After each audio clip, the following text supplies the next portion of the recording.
Hi, everybody. This is Silvio Canto in Dallas, Texas, and on Sunday, June the 7th.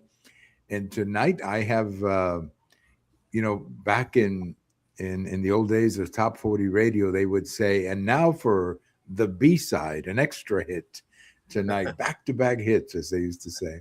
Because we've got two great friends tonight. We have the usual George, we like to call him. We talk with him a lot on Sunday nights. And we have a special treat tonight, Allan Wall. Allan, it's so great to have you. So let me say hello to both of you. Allan, great to have you back. And George, as always, great to see you on Sundays. Thank you very much. Good to be here. Yeah, All good right. to see you, George and Silvio. Good All to right. be Well, here. you guys can boast a little bit about your home teams because the Dallas Mavericks are not anywhere in the NBA Finals. But George, you're in the finals, and Oklahoma got wiped out, or at least defeated, for San Antonio to get into the finals. So I'll go to Allan first. Any thoughts on the NBA Finals? Well, I mean, the Spurs they deserved it, but it was a hard fought series. Went to 7 games, and so Yes. a lot of people would say, "Well, I'm for the Knicks because they beat Oklahoma City." I'd Right. say no. It actually would be better if the Spurs won, because then we can say that the team that won is the one that beat us. Right. That's another way to look at it. Well, that's a positive way to look at it, and I agree with you, George. That was a tough game the other night, though. I mean, the Spurs did come back. They did. They just fell short, and I think again the issue with the Spurs is that they're very young. They are a very very young team. The star Wimby as they call him, is only 20 years old. And where's he from? He is from Africa. I'm not exactly sure. Okay. Or France. No, Right. he is from France, originally from Africa. France. Okay. His family, but he's French. Oh, okay. And 20. He's 20 years old. Wow. he's 20 years old. So I mean, he's got a good time Right.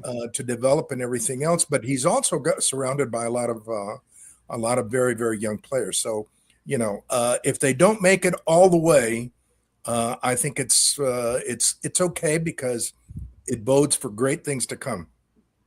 Well, as someone who remembers those San Antonio teams, what was it? They won 5 titles in 7 years or 9 years. Mhm. They were really good at one point, and that was what, 20 years ago. Yeah, the last When time they had Dave Robinson. Remember Dave Robinson? 1990 Yeah. 1999 was the last time they won they played the Knicks and won a championship. The last time they did win a championship was 20 years ago. And President Trump is going to be attending the Knicks game. He's a big Knicks fan. I mean, people forget he's from New York. Yeah. Right. And, right. He's a big Yankee fan, a big Giants fan, for maybe Jets. I don't know which one. But he's a big Knicks fan. So I'm glad he's going, but I'm sure that's going to create some security problems, Allan. Oh, yes. Right. And we'll see how the crowd receives him also. Yeah. You know what surprises me, though? A lot of times these crowds tend to be a lot more respectful, because I remember when George W. Bush went to Cincinnati to throw the opening pitch at a time when he was, not popular. The crowd still treated him with a lot of respect. And so I don't know. I think people realize that he is the president, that maybe not everything is about politics, but we'll see. We'll see what happens. Well, let me bring up another interesting topic here. The World Cup in 2 weeks or 10 days or whatever it is. Any interest in that, George? Any interest in the World Cup? Well, there is interest. I mean, but again, let's face it. When you talk about football, you're not talking about football, especially in Texas. You're not talking about soccer. Right. It just is, or in Oklahoma for that matter. It just is not. Right. So, I mean, there's interest, but not the end of the world. Well, as someone who grew up in more of a baseball culture, Right. because being Cuban, of course, that is the game we play. And as a kid, that was the game my brother and I played. And, my brother and I wake up Sunday morning and pick up the newspaper when they would publish all the batting averages and try to impress our father with how we would calculate batting averages, and all of that. It was a lot of fun doing it. And then my father would say something like, okay, so what if he goes 2 for 5 today? What's his batting average now? So many, many Sunday mornings, that's how I remember my father and my brother and my dad drinking his coffee. So I'm more of a baseball guy, although I love American football as well, or as they call it, American football. But it's hard for me to get, well, let me put it this way. I admire the athletes. They're absolutely amazing athletes. So I give them a lot of credit for that. But it's hard for me to get excited about a game where you decide the final championship on penalty kicks. Yeah. I just cannot get into that. I'm sorry. Some people say, oh, it's so exciting, penalty kicks. Well, they may be, but you play 120 minutes to decide a championship with penalty kicks? I'm sorry. I mean, that's like doing a home run derby to decide, the seventh game of the World Series or something like that. I don't know. That's the part I don't like. I don't know if you guys like it, Alan. Well, I think the World Cup is interesting as a cultural phenomenon, and like you have the different countries, international teams. They go out there and they play both national anthems, and this year is the biggest World Cup ever. There's 48 teams. Wow. Which means they have to play 104 games in order to decide the winner. And historically, only 8 teams have ever won the World Cup. 8 countries. Very limited amount. Yeah, I mean, and that's because for a long time there weren't that many teams playing, right? Because like the partially. African teams. For African teams didn't really start getting into it until like 20 years ago, as I recall. I mean, because you go back to, I'm old enough to remember when the World Cup wasn't even shown on TV in the United States. And people had to go to movie houses to watch these special broadcasts. Because we had a couple of friends from Argentina years ago, and they would literally go to like a movie house and they'd be watching the game there, some kind of a broadcast that they would in do. Argentina. No, here in the United States, here. They didn't show the game, but you could go to like a theater and pay to watch it on the big screen, some kind of a broadcast, special broadcast by satellite or something. I mean, I'm talking back in the 70s now. I'm not. Yes. And they used to go to those. They used to go to watch the games like that. I remember one time with my father. My father had a friend from Chile and a friend from Argentina, and they came over to the house on the Sunday when they were playing the final game, and the game was not on TV. So my father tuned it in on shortwave radio. Oh. And we were listening to the game on shortwave radio. Wow. And my two friends, my father's friends, were thrilled, that they could listen to the game on shortwave radio, because incredibly, there was nowhere else to follow the game in the United States. And I'm talking maybe 1980 when that happened. So, yeah. So it's come a long ways. I mean, I wish them the very best. I hope they have a great tournament and everybody makes a lot of money and everybody's happy. I'm all for that. But let's get into politics, and let's start with Mexico. Why isn't, in your opinion, Alan, why isn't President Sheinbaum attending any of the games? She's not going to any of the games, which I find surprising. I don't know. You'd think she would. I don't know. Yeah, weird reason. She might change her mind. There's 3 venues in Mexico where she could go, actually. Yeah. So that is odd. Yeah, I just saw the video this afternoon that she said, I am not planning to go to any of the games. And I just thought, what a change. Yeah, that's surprising. From previous presidents. Right. But right. There's a big story in Mexico. Former President López Obrador wrote a letter defending President Sheinbaum, who is now saying that there's foreign or potentially foreign interference in Mexican elections. I like to hear from both of you on that one. Foreign interference in Mexican elections, Alan. Yes. Well, on June 2nd, she gave this speech Right. because she was celebrating the second anniversary of her election. And in the speech, she claimed that there's an international right-wing movement to, discredit her government and help the right in Mexico. I thought, I don't really see that because, well, in the United States, for example, most conservatives, they're concerned about immigration. They're concerned about, the drug cartels, but they don't really have any desire to meddle in Mexican politics. For one thing, most Americans don't even know much about it. Yeah. So I thought that was a little fanciful. And she said it's an international movement, So then AMLO comes out, and we've discussed before a speculation. What's he going to do when she's the president? Can he keep a low profile? Well, he mostly had been until now. So he writes this public letter to Trump, which is actually a letter for everybody, and he points out that, and this is actually true, that in Trump's first term, he had very good relations with AMLO. They actually got along very well.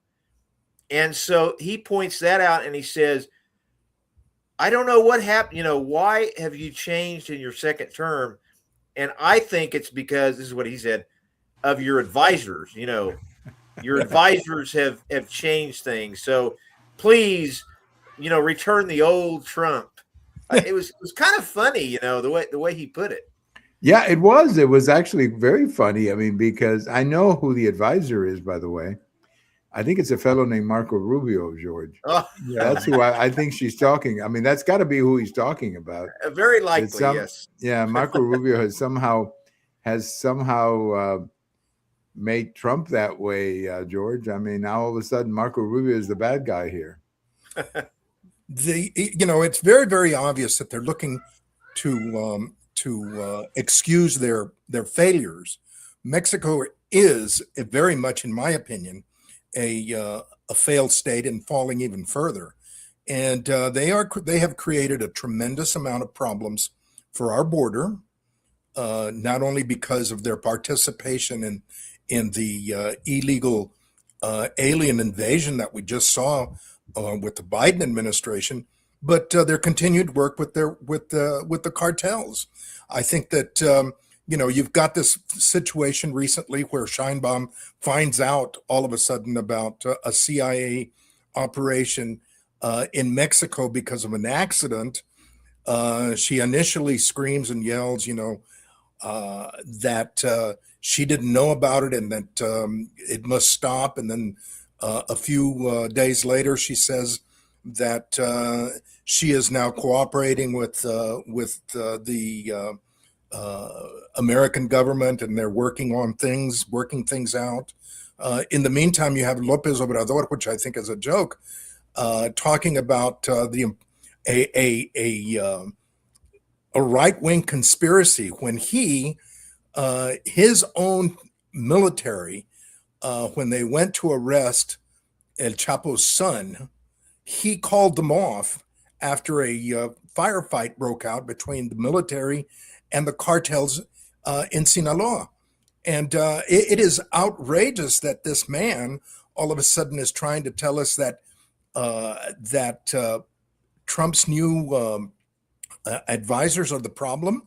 If there's anything, Trump's new advisors have learned from what was going on in Mexico to begin with, and they are very, very much in accord that we've got to draw a line and we've got to stick to it.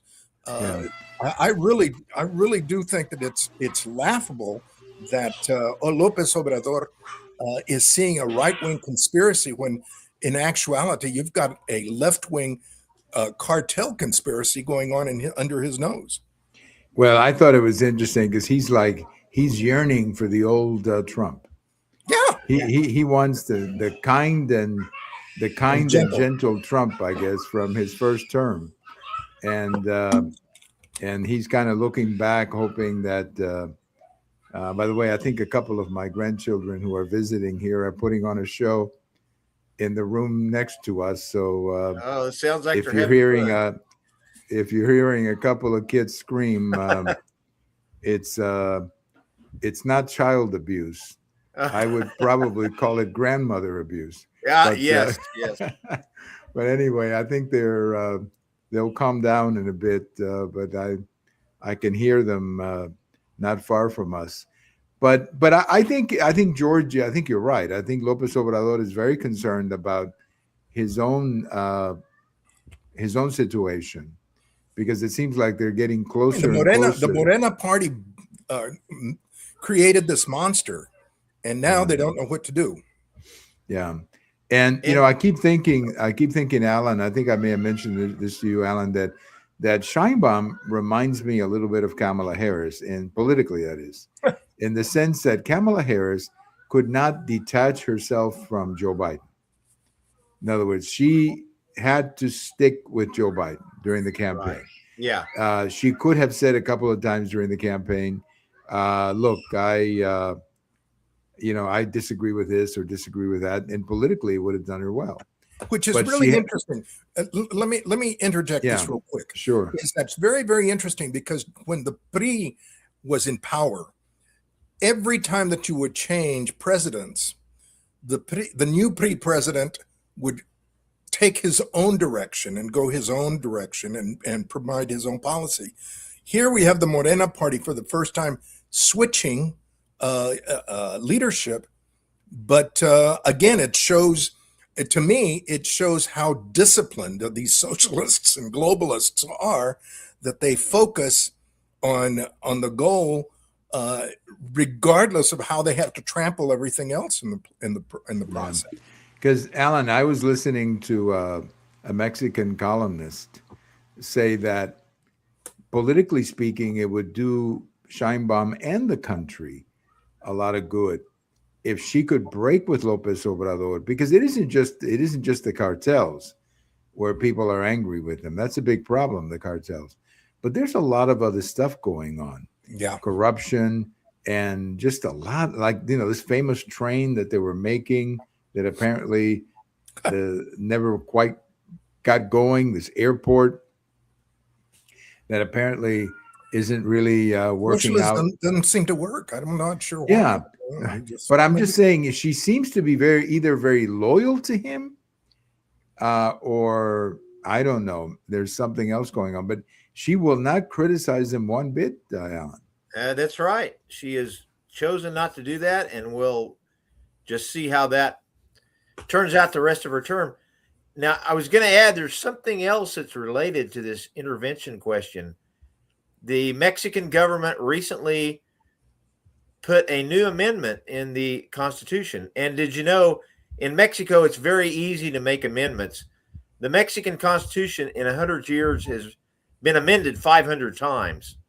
It's very easy to do it. And also, curiously, unlike our own Constitution, they don't put the amendments at the end. They just amend the text. So when you're looking up something in the Mexican Constitution, you got to be very careful to find out you're getting the most recent, the recent form of it. Otherwise, you may be reading the old Constitution. Anyway, this new amendment says that if it can be proven that there was foreign intervention in an election, the election can be annulled. And of course, the critics of Morena are pointing out this is very dangerous. But it could allow, for example, if Morena lost an election, they could just say, well, there was intervention, therefore it doesn't count. This is a very, very questionable and dangerous amendment, I believe. And a lot have pointed this out. Yeah, I think you're right about that. I've heard stuff like that in the media, but I just think she's very worried about something. And I'm not going to say that she's involved directly with the cartels, because I don't know that anybody has actually proven that, and one has to be fair about that kind of criticism. But a lot of people do connect Lopez Obrador and his family, and if that's the case, she's protecting the wrong guy, Alan. Because Well, the question when it comes down, she's coming down with it. And the question is it simply ideological loyalty to AMLO, her, protege? Uh, well, I mean, her mentor, she was the protege of AMLO. And Right. actually, the Morena party, like George said, is a very tightly controlled party. It was founded by AMLO himself. It's a very new party. And it's basically an AMLO, group up until now, anyway. That's really what it is. Now the question I think is it still is, Alan. I think this is right. why he's come to her aid to kind of steady the ship. Yeah, and so it's only been a political party since 2014. So and AMLO started it. So, but it's his baby. That party is his baby. So Right. in order for her, yeah. yes, Go ahead, Alan. Go ahead. in order for her to go against AMLO would be it would be pretty ground shaking. She would have to really believe in what she's doing, because it might be dangerous. Yeah. Yes. She might not want to eat her breakfast that morning. That kind of crazy stuff. But I think the Morena party happened as a result of Lopez Obrador losing in 2006. Wasn't that how it happened? He lost to Calderon in 2006 by a very small amount. Well, he lost twice. Yes. And then he lost in 2006. He lost in 2012. Both sides, he said, had been robbed. And then in 2014, he founded the Morena Party, right, from his an organization that he had already founded. And so almost immediately, his old party, the PRD, almost collapsed because so many people left the PRD and joined Morena. So right. it's his creation, basically, that party. That's exactly right. Well, I guess the only way that we can, we were talking about the World Cup a few minutes ago. I'm going to wish for Mexico to win, because maybe Mexico can win the World Cup and the Mexican people can have a little joyful days, because right. they've been put through a little bit of very tough times. So let's cheer for Mexico, have Mexico win. And that way they can all participate in a glorious celebration, and they can all go down to the Zócalo and celebrate a Mexican victory. Now, I don't know. As I said, I don't know. I'm not an expert on soccer, but to the best of my knowledge, Mexico is not considered one of the favorites. No, Alan, they're good, but they usually get eliminated. Right. But hope springs eternal, and every 4 years they have this idea, hey, maybe we can win this time.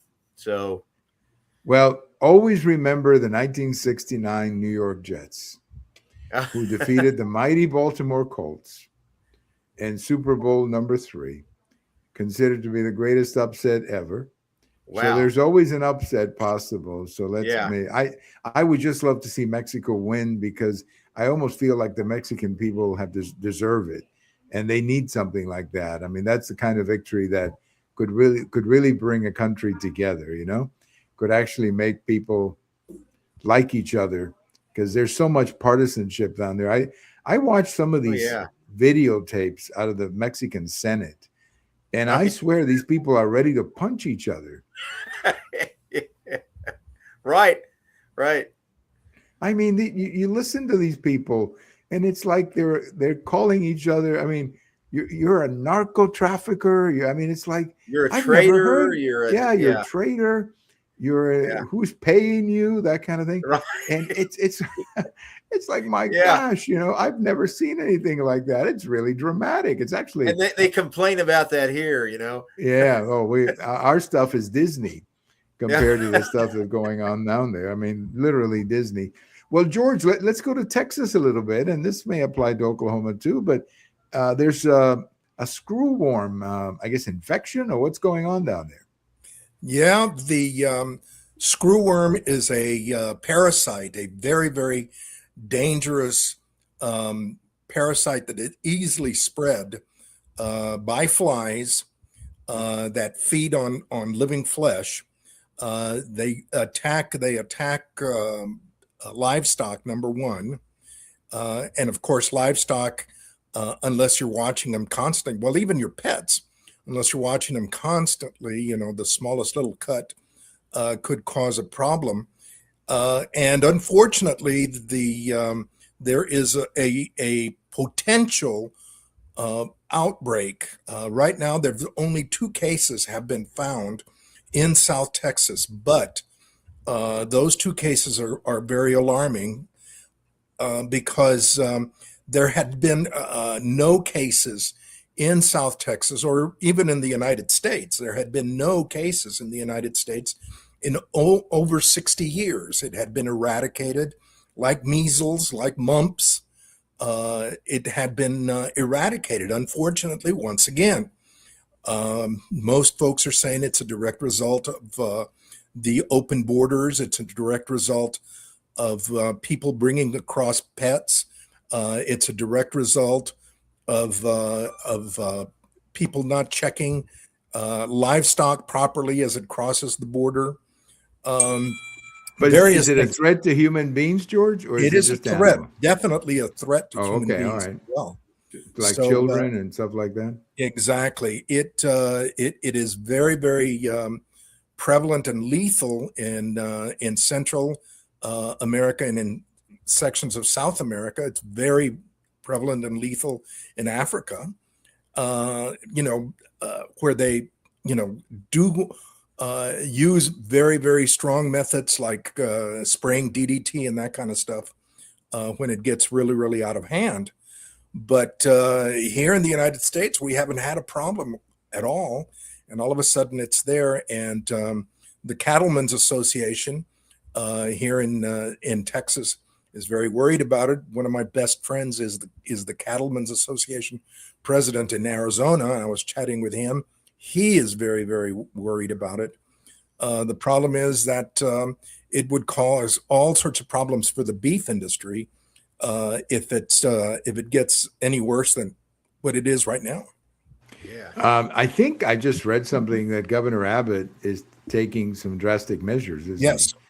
Yeah. And what is he doing? Well, he is adding. I guess he's declaring a crisis, right, or whatever. He's right? declaring a crisis, and he is moving state inspectors around from the north part of the state down to the south part of the state. They're doubling up on checking animals. They have also, Texas A&M University has also released something like 1 million sterile flies in hopes that they can combat the flies and keep them from reproducing and spreading. So some strong measures are being taken at this point. They're also dipping some cattle as they're coming across the border. The thing is, that we've got a very, very strong chamber of commerce that wants to keep the border open, that wants to keep the trade flowing. Unfortunately, that could cause problems. The other thing is that beef in Mexico is very, very cheap. There's a reason for that, but it's very, very cheap. And again, many supermarkets, many importers want that beef to come across, and it's got to be checked. It's got to be checked. But I didn't know this, George. That's are cattle crossing the? I mean, that sounds kind of a stupid cattle question. are imported. There are cattle that are okay, imported. all right. So, do we import that much from Mexico? I had no idea. It's quite substantial, the amount of cattle and beef that are imported. And again, let's understand, because quite often people think you just load the cattle and bring them across, or you load the meat in a refrigerated truck and bring it across. The thing is that cow, that steer, always brings a few flies with it. Always. I mean, there's nothing you can do about it. 1 or 2 are going to follow that steer and that truck. The other thing is that also the conditions for the butcher shops in Mexico are, not what they could be or what they should be. And in many cases, even after the meat is refrigerated, it still has been, contaminated maybe a little bit, and it could come across. So all of these things have got to be checked very, very carefully. And it's going to be tough. The screwworm epidemic at its worst covered everything from South Texas all the way to Florida. The last time in the 1950s and 1940s. Wow! And, I had no so idea. it can get pretty bad, and it affected human beings as well. Right, Alan, did you know anything about this at all? Well, I think that's a big problem and needs to be contained, because I have been informed that the U.S. cattle herd is at an all-time low. It is. And we don't want it to get any lower, and this could really be a big problem. It could become. It could be. I mean, the one thing that I'll say about our governor, and that he is proactive. He's a proactive kind of very governor. quick. Yeah, very good. He doesn't, he doesn't wait around to deal with these kinds of problems. So we're very fortunate that he's the governor, I think, because this is the same way he was with immigration and the border issues. Right. He went right to it. He doesn't.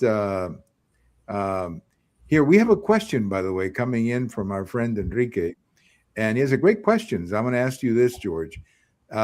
He's saying the cattle being imported needs to be quarantined. Is that true? True. Yep, that's exactly what will happen. It'll be quarantined, and but is that because of the screwworm? Yeah. Or okay. Right. Yeah, because it doesn't appear immediately, and it's got to be, they've got to check for eggs and that kind of stuff in wounds or wherever they are checking. Yeah. Inside. Well, I remember, it's crazy how maybe things have changed. I don't know. But when I lived and worked in Mexico for 4 years, I had to take a medical exam before I went to Mexico. I had to prove that I was healthy.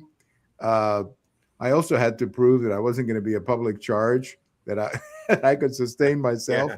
Maybe you remember this, Alan. Yeah.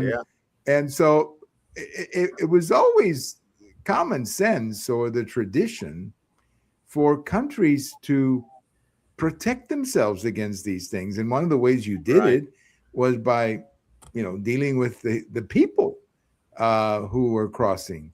But, after the experience we had, when it seemed like our open border became like a public swimming pool where anybody could just walk right in. I mean, there was apparently no condition other than say, they don't like me in my country, so we're automatically going to give you a meeting with a judge that could take 6 years to get. I mean, that is really, when you look back at it now, and I'm not saying that the screwworm is the result of something like that, but it's possible that it could have come in that way. And it just seems to me that it was so irresponsible on the part of the Biden administration to just open up the door like that without any of the common sense conditions, Alan. I really think, Silvio, that we had a lot of immature, inexperienced people establishing policy under the had to be administration. In reading a lot of the books that some of the Biden people have written, or some of the reporters have written, you realize that you had a lot of folks who were very, very young. Yes. And, very inexperienced, very idealistic. Yeah. And, letting things happen. We've got, the situation. Well, let's begin with the Secretary of Transportation. Oh, gosh, yes. Let's start with him, who became the Secretary of Transportation. And the only experience he had was taking a bus in wherever he was, in Indiana, wherever he was from. I mean, the guy was a joke. And he was made Secretary of Transportation because there was a certain gender orientation he filled the blank. Right. So we needed one of those. So let's put him. Secretary of Transportation, George, you worked in the federal government. Do you know that that's probably the least partisan position in the cabinet? At least usually, it should be. At least, normally you put somebody in the cabinet. I mean, Secretary of Transportation. you normally put somebody who actually has an idea of what he's doing. You know, Yeah. not somebody who Well, fulfills a certain box you, in a gender orientation list. and you could see, so you could sense the problems because first of all, you have border patrol agents coming down with measles and lice and all sorts of communicable TB, and that should have been an indicator right then and there that something bad is happening at the border, Right. and it needs to be controlled. But there you go. I know. Thank God, at least somebody's trying to do something about it. Alan, any thoughts on that and the overall border problem? Well, just better, clamp down on that immediately, because you do not want an outbreak of that. Yeah, That beef, not at all. Beef situation is, one of the few things that Americans are used to is eating good meat. Yeah, That's right. Now, George, there was some kind of a convention in San Antonio, and Erica Kirk. I think this is part of Tipping Point, wasn't it? Yes. Turning Point USA. Turning Point. And there was a convention in San Antonio, and we learned that she was not allowed. I mean, I don't know all the details other than the people outside and the police did not have a very joyful encounter. No. As you know, Turning Point USA tries to go into the lion's den all the time to hold their events, to challenge the far left and the liberals. And in this case, Turning Point USA, Erica Kirk, the widow of Charlie Kirk, came to San Antonio to hold a women's conference. And about 3,000 women from all over the country attended. They were here for a 3-day event. Well, unfortunately, yesterday, the Antifa, along with several of the national and local leftist organizations, held a march and a rally, and tried to disrupt the convention. They clashed with police. There was one individual that got into the meeting itself, into the conference, into the convention, and tried to interrupt her during her speech. He was arrested and dragged away. There were 3 or 4 people that were arrested outside. It was a very, very nasty confrontation that went on. What's interesting, 2 things. First of all, the city of San Antonio has a very, very leftist mayor, who's a lesbian, a mayor and city council. And they had told the police department to de-escalate, to allow for the protesters' First Amendment rights.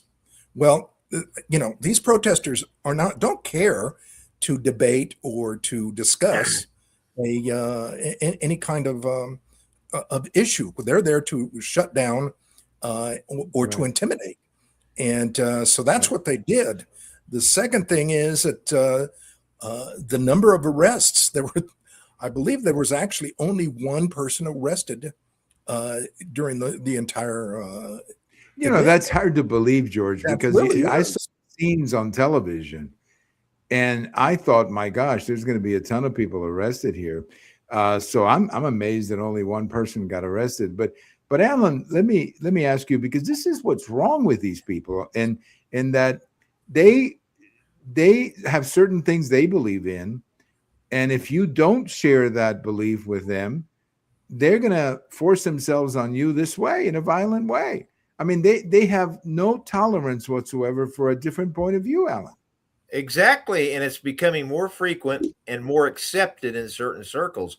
I have actually seen polls that younger people are becoming more prone to say that there are certain point of views that cannot be accepted, and it is acceptable to shut people down, especially people on the universities.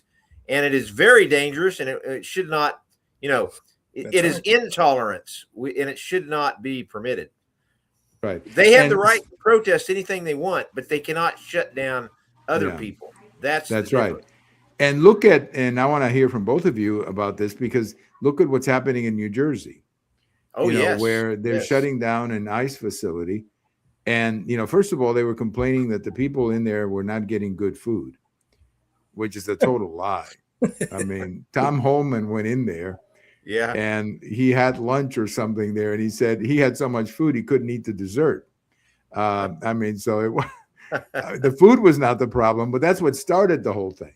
We had a similar Then, situation here in San Antonio. yeah, It was under the Biden administration, so you didn't hear about it. right. And then, of course, these people apparently are being detained. One Democrat said that everybody in that center was a person of color, and I'm sitting there. Okay, what does that mean?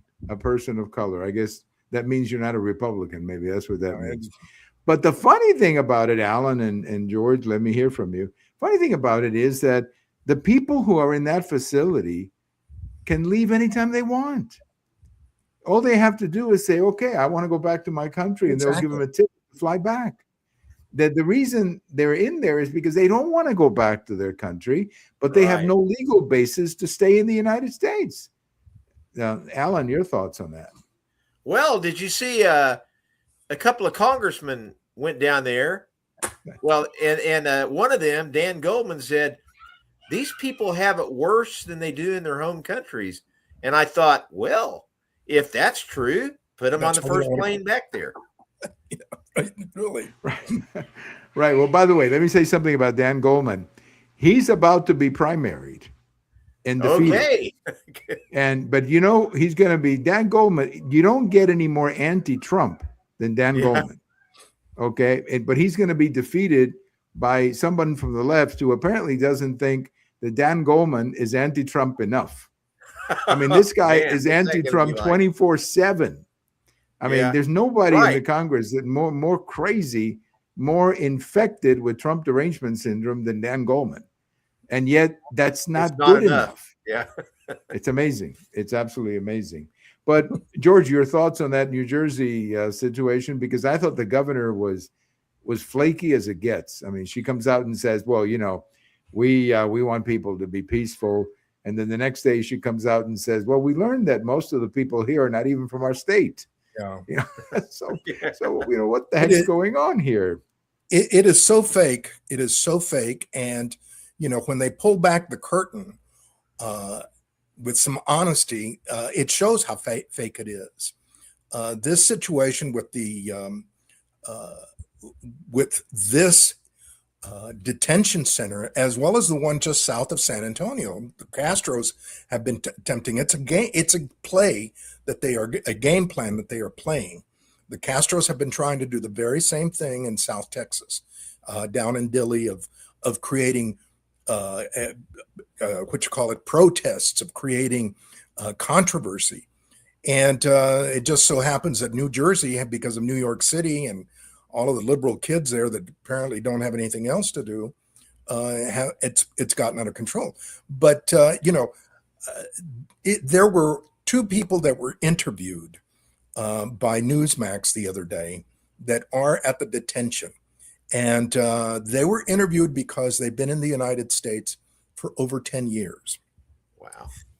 As the interview progressed, you realize that these people have been in the United States for 10 years, but they have missed repeated court dates so that they could clarify their situation. You realize that they have repeatedly ignored letters for them to come in and clear up their situation. You realize that they have been clearly illegally in the United States. And now the United States has taken action. And now they're in shock. After 10 years, they're being deported. I mean, again, it is a situation where you break the law, but eventually it catches up with you. The issue is that in immigration law, you're going to be deported because and that happens in every country, by the way, George, not just the United States. And that's the thing that bothers me, that, they act as if the United States is the only country in the world that deports. They should read Article 33 of the Mexican Constitution, Alan. You're familiar with that one, right? Right. Right. foreigners are not allowed to participate in Mexican politics. Well, we're just about out of time, but so much we've covered tonight. I wanted to close with maybe a little bit of humor, and that is that the elections in California. I saw this this hilarious cartoon on Babylon B saying that George Washington had finally been declared the winner. No, I'm sorry. Ronald Reagan had finally been declared the winner of the California governor's election 50 years later. Yeah. They had finally counted the votes. Yeah. And what is so ridiculous about this, guys, is that you had elections in Colombia last Sunday, and we knew the results by 9:00. They had elections in Mexico had elections. They have elections today in Peru, and we're going to find out tonight who won the elections. We have elections in Texas, and we know at 10:00 who won the election. Florida, the same. What is wrong with California that it takes them this long? Now, they tell me that they want to make sure that everybody's vote is counted. Well, that's a wonderful thing. But if it takes you this long, then maybe there's something wrong with whatever system you have, Alan. Yes, very questionable. Very questionable. Steve Hilton pointed that out. And he used the example of India. India, which has the largest elections in the world, they get them counted right off the bat. It's just amazing. The only thing you have to conclude is it's intentional. Yes. There's no excuse for it. It's just ridiculous. It is. I mean, because you see, they're sitting there for days and days and days counting votes. And I'm sitting there going, well, don't they have a better way to do this? I mean, it's not like this is the mailing ballots. That's the problem. That's part of it. Yeah. Yeah, that's part of it. Yeah. The mailing ballots. Where it just goes like that. Well, I think if Hilton and Pratt are denied, passing on to the next level, I think even Democrats in California are going to see for what it is, as our friend Enrique just posted, corruption. I mean, how in the world do you allow this to happen? How does it take, all that time to count votes? I don't get it. I thought we had machines. I thought they put them in a machine. Even if it's mail in, you put them in a machine and you got the results fairly quickly. I mean, are they telling me that people in California, when they vote by mail, actually write in somebody's name and that you got to read it and make sure you know how to spell it? You know what I mean? Come on. That's the way elections used to be a couple hundred years ago, maybe, but not today. I mean, it's just corruption, absolute madness, corruption. Well, guys, we're going to wrap it up, but I am so happy that neither one of you did to me what President Trump did to Meet the Press today. If you were watching Meet the Press today, President Trump at some point got fed up, took his mic, took it off and said, I'm done with this. And then said to the moderator, thank you, dear, and just walked out. Or thank you, darling, and just walked out. So I appreciate you guys didn't do that to me tonight, Alan and George. I really appreciate it. I think you've got a little bit more credibility than CBS. Yeah. Well, I think so. Yeah, I think so. Yeah. Well, Alan, I know you've got a blog. Please tell us about it. Yes, Mexico News Report. And I invite everybody to read MexicoNewsReport.com. Got is articles it .com or is it .com? Yes, it's .com. Now, my other website is .info. Right, okay. But this one is .com. And I try to orient my articles towards, English-speaking Americans that even if you don't know anything about Mexico, I try to explain things, from the ground up. And I talk about the politics and other non-political topics as well. No, and the nice thing about your blog, Alan, is that you can subscribe and get whenever something new is published, you get it right away. And right. And you're still giving me a free subscription, Alan. So you're not charging me anything for it. And I'm I'm joking. Of course, the subscription is free. But I would recommend it to anybody because Alan is right. You get a lot of information about Mexico, and it's not all political. A lot of it is just really Now, Enrique wants to know what the website is. Why don't you say it again? Yes, MexicoNewsReport.com. MexicoNewsReport.com. Yes. MexicoNewsReport.com. It's really great.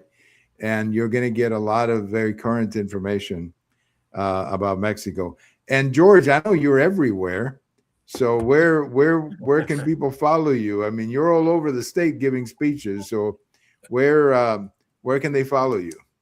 Well, the best place is at on Facebook or on YouTube, George Rodriguez El Conservador, or you can go to elconservador.net, which is the website. But on a daily basis, you can find me at on Facebook, George Rodriguez El Conservador, or on YouTube, the daily commentary.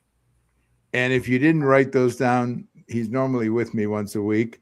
Yeah. So you can just look for George Rodriguez El Conservador. You'll be able to find me. Right. And he's with me about once a week, so I get the pleasure of asking him questions. Well, Allan, it was really great to have you. So much for your input, and the best to whoever wins the NBA and the World Cup. But I hope it's San Antonio. Yes. All right. Okay. I can go for that. Yeah. And George, best of luck to San Antonio. Thank you. And I hope you have a fun series. But I like San Antonio. I've always liked that team. There's a real charm to that team because there's a real charm to San Antonio. That's why I'm hoping the liberals don't kill San Antonio like they do everything else. Because that was always one of my favorite Texas cities when they would go down there a lot. Yeah. So I hope they don't. I love San Antonio also. Guys, it's great to have you, both of you. And we thank you very much for your time. Thank you. Thank you for your time. Enjoy the rest of your weekend, okay? Thank you very much. Thank you, Allan. Thank you, George. Well, that's going to do it for today, folks. Silvio Canto here in Dallas, Texas. Thanks to everybody who joined in and participated. And we had two great guests today. George Rodriguez, who normally joins us on Sunday to talk about Texas, and of course our friend Allan Wall, who joins us from time to time to talk about Mexico. So thank you for listening. This is Silvio Canto. Have a great weekend. We'll talk to you later.